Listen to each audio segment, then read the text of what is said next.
Zakayo amekataa kushuka, Gen Zs are still pursuing, and today being a Thursday, on the Twitter space kumekuwa na speculations na maandamano and here and there. What can you say about that? What can you generally say about what is happening, the current situation now? Generally, VVS, Gen Zs have made us proud. Yes. You being one of them, I saw you in the streets. I saw you demonstrating. Yes. For the interest of Kenyans, for the against the high cost of living. Yes. And I saw you at least being at the forefront, which was a good thing. And I really want to thank Gen Zs across the country, Millennials also, and also other Kenyans who later on joined in these demonstrations. And it clearly showed that as a nation, we have a common challenge. And we have so many problems which are facing us together. A problem that is facing a Gen Z in the Rift Valley is the same problem facing a Gen Z in Nairobi, in Central, and in other regions. All these Gen Zs, all Kenyans are facing similar challenges. If the cost of fuel is high, it will be high to everybody in the country, to all the Gen Zs in the country.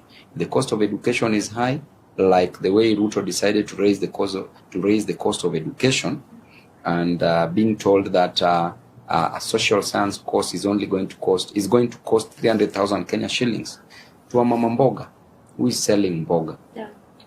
How can that mama mboga, who's never ever in their lives held 10,000 Kenya shillings at once, afford 300,000 Kenya shillings to only educate one child in an institution of higher learning? That shows you clearly that the president is not thinking, either he's not thinking, or even if he's thinking, is ignoring the challenges facing Kenyans. Is not in tandem with the realities that Kenyans are facing on the ground. So therefore, there are different challenges that we are facing as a nation, from high cost of living to high cost of education, to unemployment, to corruption, to patrimonialism. So basically what Gen Zs have been doing, they have been out advocating, championing, trying to liberate Kenyans from the shackles of oppression, from the jaws of bondage that Ruto has fixed us in, and they've been doing a just cause. They've been pursuing a just cause. So I really appreciate them, because they cannot be in the streets if there is no problem, if they're not facing any challenge. So whatever they've been doing, I'm really in support. They've also been demonstrating on the X space. I'm also supporting that. They've been demonstrating on the ground. I'm in support of that. And you remember when I promised that I will open for them the gates, parliament gates. Yes, hao watu walifunga hapo wakaficha but ilibidi sasa turuke juu tuambie that they should come. Na we pia kama uliingia pale bunge, hata niliweka pilipili mahali na chumvi kama because walikuwa nalia hiyo food haikuwa na nini salt enough, but anyway, the most important thing is that the challenges that are being faced by Kenyans must be solved. And they must be solved by the executive, and the executive is headed by the president. And clearly you can see that he's not interested by the choice of his cabinet. There's a lot of discrimination that has been experienced. Number one, the Gen Zs have not been considered. Serious youth have not been considered. Number two, there's the gender issue. The two-third gender rule not observed as envisaged in the Constitution. Number three, persons with disability have not been taken care of.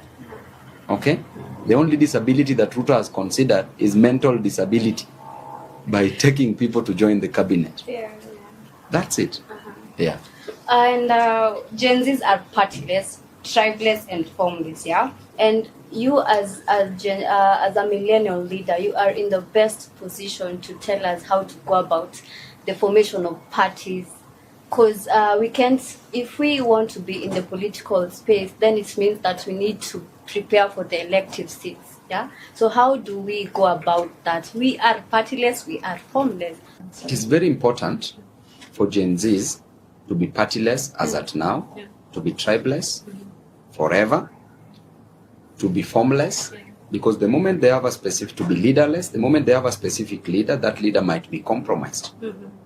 They might give that leader some goodies, and that leader might now not champion the cause, the worthy cause of of the Gen Zs or of Kenyans. And therefore, when we talk about Gen Zs being partyless as at the moment, it's good for them. Because we've seen what these parties are doing. Right now, we have members of ODM who just jumped ship, ran away from the opposition, and now are in bed with the government. And they never even fought for this thing, by the way. Yeah. The Gen Zs who are in the streets, people who died, have not been compensated. These people are busy dancing on the grave of the dead. Yeah. So therefore, the idea of being partyless as at now is good. In future, they can still decide to be partyless, or they can decide to put all that energy in one basket and have a party that is going to produce a presidential aspirant. Yeah. They are saying that they don't trust politicians. Not all politicians are bad. Some politicians are standing with the Gen Zs, and there are those also who are not with them.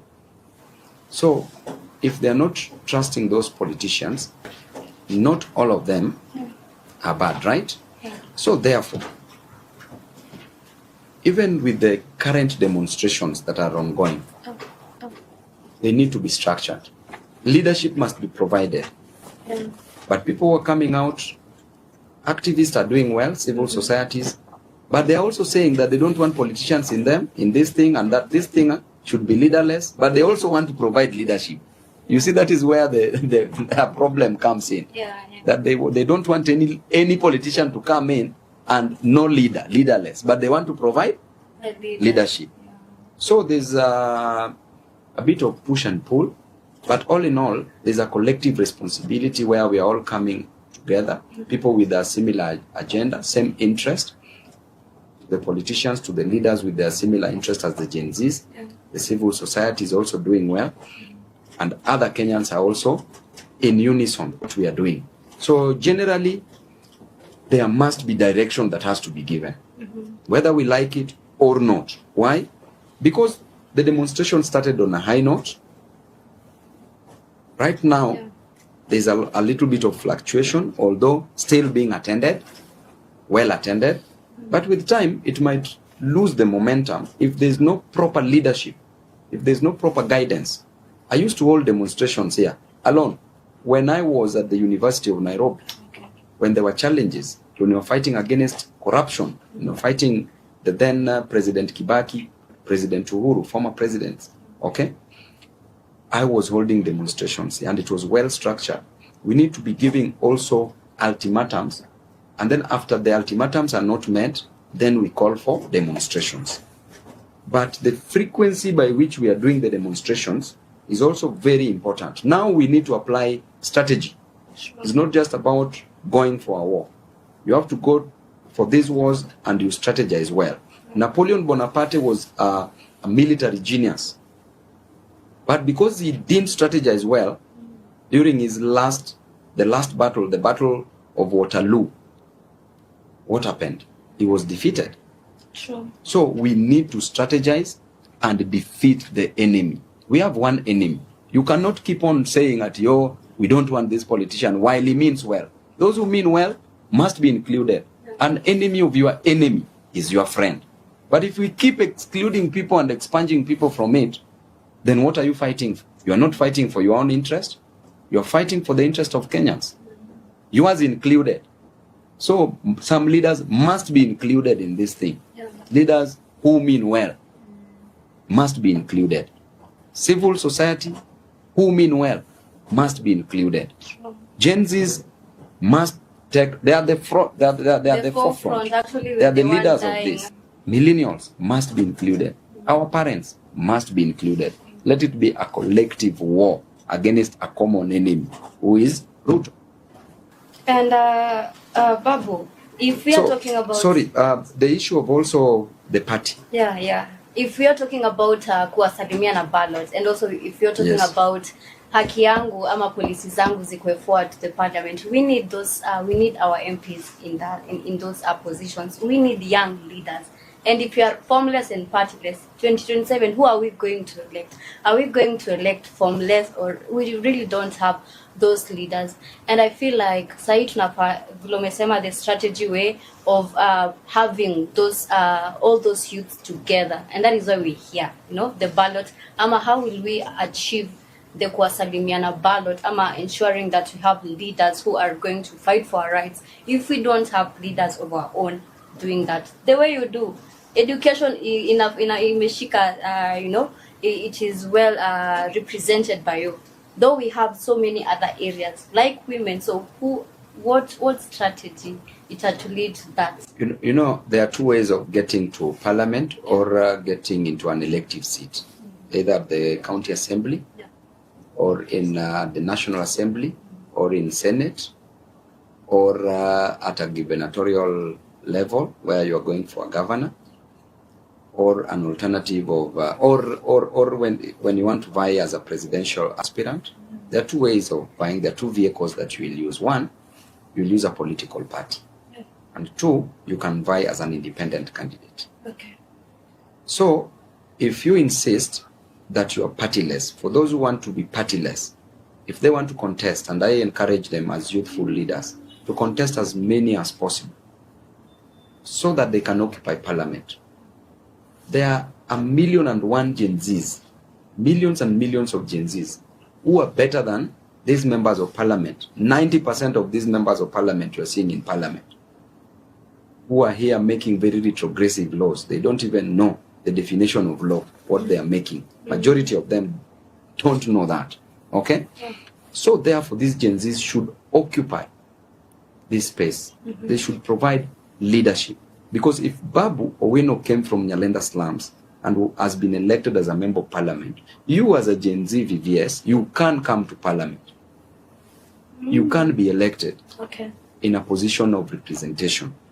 And you can come there either by vying as an independent candidate or by vying in a political party, using a political party, which is a vehicle that will bring you there.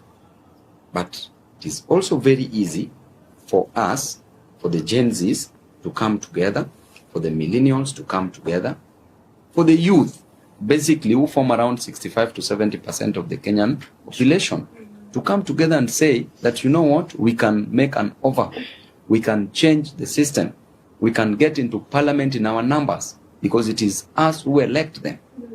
Okay?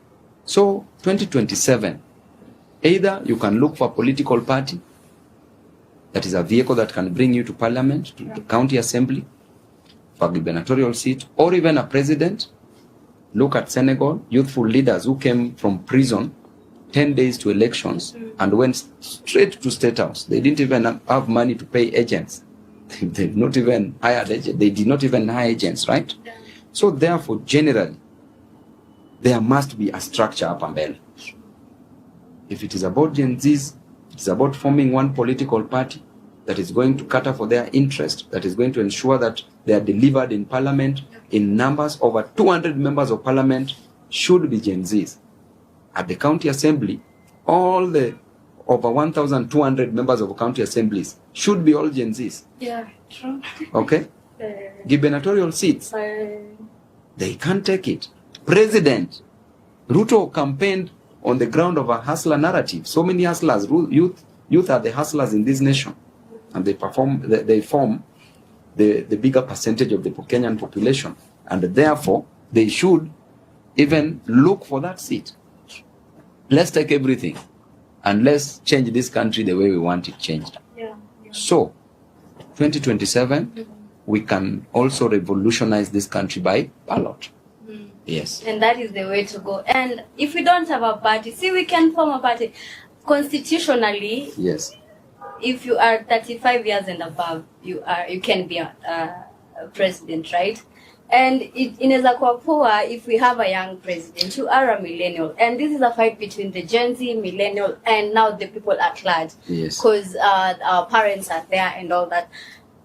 Are you willing to be part of Gen Zs who really who wants to form a political party, and we endorse you tunaweza fanya hii mambo ama ni aje?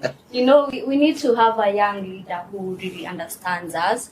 Now we don't have a party, and he's already in parliament, and you know you already have the political knowledge, and you know how these things go. Tunaweza anzisha party. Will you be willing to be on that journey as a party presidential candidate, and also for the Gen Z, because we can't be talking about kusalimia na ballot without the thinking of leadership. We need to occupy these political seats, and the way to go about it is having a leader. And if we are formless or rudderless, we can we can have you start that journey for us. Let's build a political party. What do you say about that? It's making a lot of sense, because by the end of the day, if you want our economy to grow, you cannot separate politics from the economy. Yeah.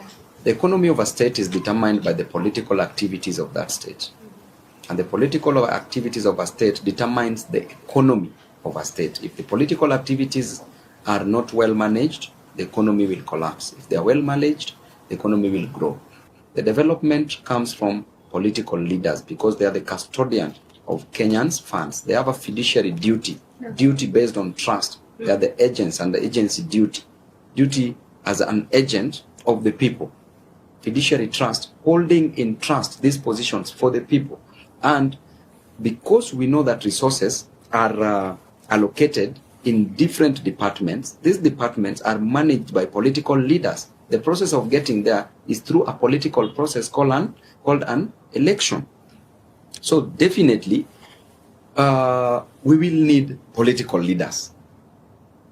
Whether we want it or not, we must need political leaders who are going to help us. The question is, what type of political leaders are we electing? If you've seen that you've been electing wrong leaders who don't represent your interest, then 2027 is there for them to go home. Make sure you make a decision at the ballot. Babu Owino as a millennial and a Gen Z, because all Gen Zs, all comrades are Gen Zs, and Babu Owino is a senior comrade.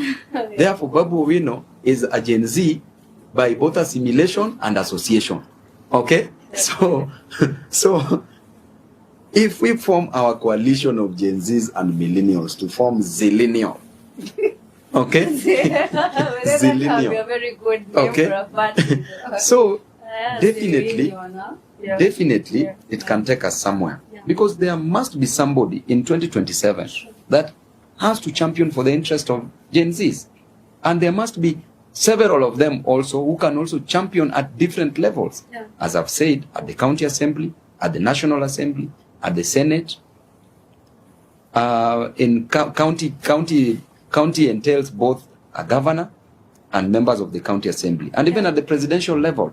Okay? So generally, if there is going to be a party for Gen Zs, I'm in support for that. So that we deal with this miscreant gang once and for all. Yes. And on the position of contesting as a presidential candidate, long ago it used to be 35 and above, 35 years and above. But right now, so long as you are an adult, and the age of majority in Kenya is 18 years old. So I think at 18 you are allowed to contest. Constitutional, it's correct. Yes, 18 years as an adult, so you will contest. Yes. So long ago, it used to be 35 and above during Moi's era, right? Yes, but with the promulgation of the new constitution 2010, a lot of things changed. Yes. Meskia, my fellow viewers, fellow Gen Zs and millennials, we cannot have a ballot, Kwasalimia, and a ballot without leaders. And we can't do that without being in a party or also independent. And because we are formless and leaderless, we can be tribeless but political, in a political party. The name was Zillennials. Like Zillennial. We can propose, a formation of a political. We can propose a formation of a political party, and I am endorsing you, Babu Owino, with the rest of our Gen Zs, if you agree to that, to answer registration on a serious note, because we cannot have a kakistocracy government. You know, we need people with good merits, Yes. and at least our nation in a progress, because we are crashing as a nation, you know. So guys, if you really agree to that, we endorse Babu Owino and also all other Gen Zs. It's high time we take these political seats, you know. So back to my question now, Babu Owino. We would really love for you to be part of this, and you are part of this, and also our fellow Gen Zs. Back to the finance bill. After the finance bill was withdrawn, there was the zero rated on local manufacturing. Yeah, so does it still apply to that for local manufacturers? There are certain goods that were zero rated. Yes. Goods such as bread was zero rated, and when they wanted to introduce tax on bread, what does it mean to Kenyans? It means that even a basic thing that is at the bottom of the table can be taxed. It means that a normal Kenyan can't afford bread. Then it was really, really, really going to be a sad thing. Because number one, the moment you put tax on bread, then you are trying to even kill local production, local industries. Bread is made from wheat, right? So therefore farmers must farm wheat and supply the factories with it. In addition to that, there's sugar, okay? That must also be supplied by the farmers. So the moment you increase the taxation on bread, what you're going to do is simple. It means that the price of bread was going to go up. The moment the price is up, it means that the demand for that bread will be lowered.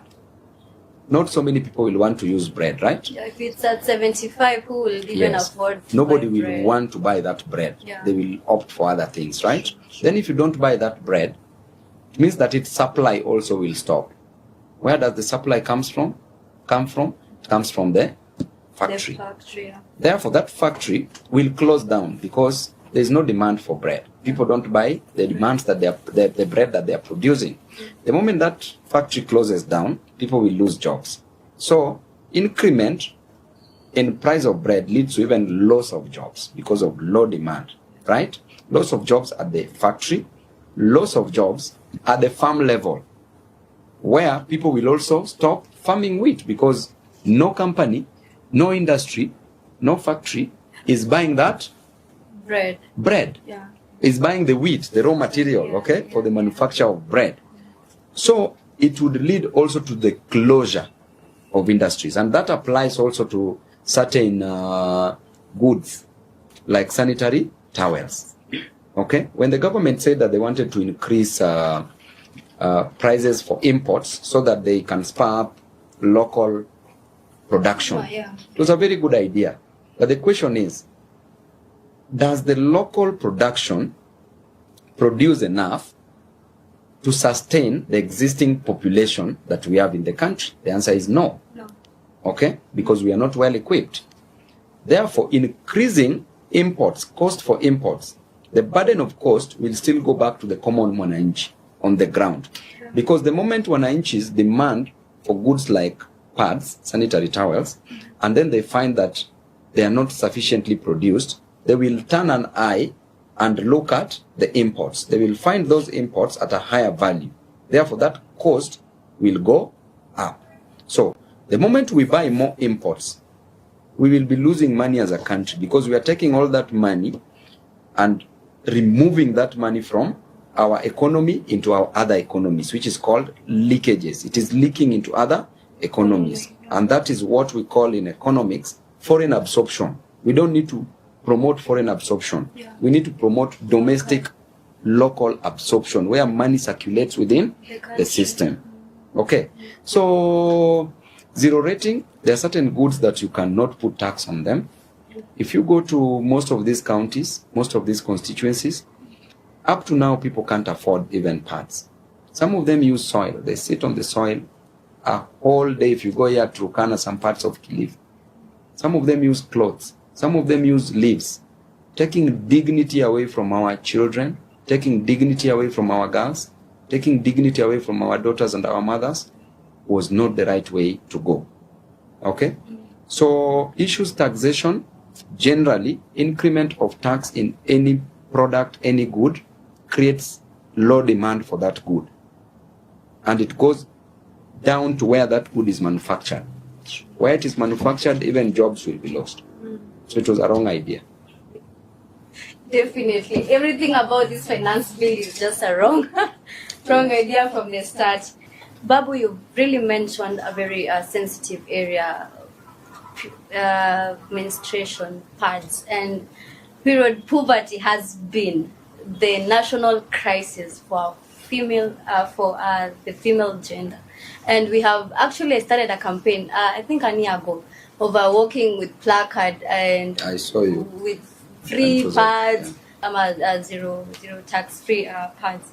But the only way to beat this poverty, period poverty, is bringing a local manufacturer, having a local pad for Kenyans.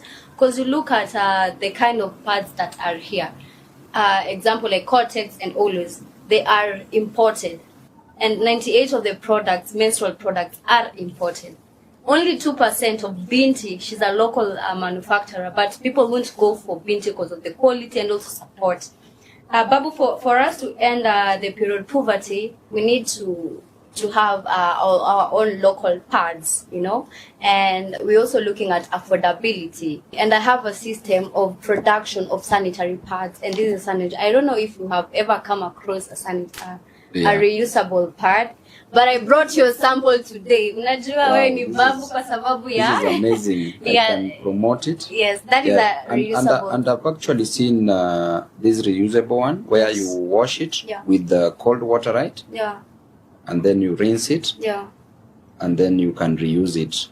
And I can see the way it is also very soft. Yes. So I think it's soft and ready for women to use, yeah? Yeah. So it's a good idea. I've been seeing you doing this for a long time now, and you are doing an amazing job. Actually, there's a time I saw you in the streets advocating for this alone. And it takes a lot of courage for you to come out and say that, you know what, our daughters must live a dignified life. Our women must no longer live with stigma in their minds, okay? Because this is the reality on the ground. This is what is happening. So we must respect our girl child. Yes. So I feel that this is the future, the reusable part, and we have a system of production of these pads and also delivery, that every girl in Embakasi or your constituency, and every girl and woman in this country, that they're supposed to be able to access sanitary pad. We are thinking of giving it to schools, to slums, and all that. Will you be our investor? Because we are looking for an investor. Of course, anything that is going to help our girl child, I'm in it, because we must, even our school-going children, our comrades at the university, in high school, at primary level, we must create a conducive environment for them to study. If somebody is going through her peers, okay, and they don't have a way of what happens, right? So that stigma is what we don't want to create in the minds of our children, our young girls. So we need to make them be confident when they're in class, they're comfortable, they can concentrate without even, if a boy child probably does not know about menstrual cycle, sees a girl child bleeding, that again can cause a lot of trauma to this boy child if not well educated, right? And to this girl child, there's also a lot of trauma and stigma about how she will handle this moving forward, having been seen going through that process. So we need to treat our children with a lot of dignity, our mothers and our girls. So I will support this. We will communicate. We see. You will invite me pia penye you are manufacturing them. In fact, we want to establish one. Yes. In Embakasi. Yes. You are our area MP. That's amazing. Establishing a local manufacturing pad in Embakasi, whereby we will be producing reusable pad and distribute in schools in Embakasi and also those children's home, and also now proceed to other counties, because period poverty issue in Embakasi is the same issue in all these areas. So we are very happy and humbled to for you to accept the investor invitation, and also for anyone who's watching. Period poverty is a very national crisis, and we need to help our women and also have a permanent solution, and also affordability. So also you can feel free to be an investor and also chip in a distribution of free. Babu will be distributing it for free. That's